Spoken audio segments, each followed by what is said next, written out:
All right, with the RDB 250. Now the 250 allows you really to get into a production setting. It's twice the speed of the 175, and I thought the 175 was pretty fast because it was twice the speed of the 150. Now you've got a really easy keypad to use here. You can set your angles. There are 6 different speeds you can set because it's got a gear-driven motor. It's not hydraulic the way most of them have been. And you can hold 175 jobs, no matter whether it's grandma's porch or whether you're building a Bonneville car or whether you're doing a Baja 1000 trophy truck. One of the things I like about it too, and even though you get all this accuracy, you get a lot of power, and it allows you to have such a small footprint for such a powerful machine.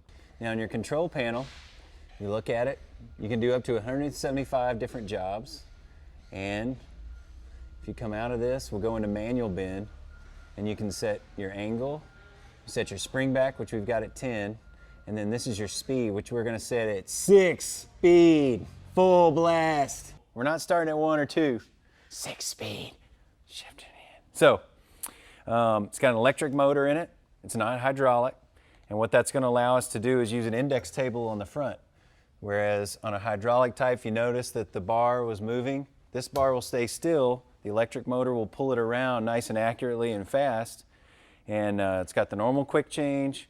We're doing square. Square is more difficult because it has a flat surface on either side, and there's a lot of shrinking that has to happen to come around. So we've locked it in here. It's going to keep our distance good and accurate on the side. And we've also got kind of something special that Baileigh does in that they make this die in 2 pieces. And the 2-piece will allow the square tube to come out easier. I think at that point, we're ready to hit the throttle, and don't blink because this sucker's on 6 speed. Look at that. Wow, look how fast that was. And I'll let it cycle and go ahead and bring it back. And mainly this is to get it out of the way as much as anything else.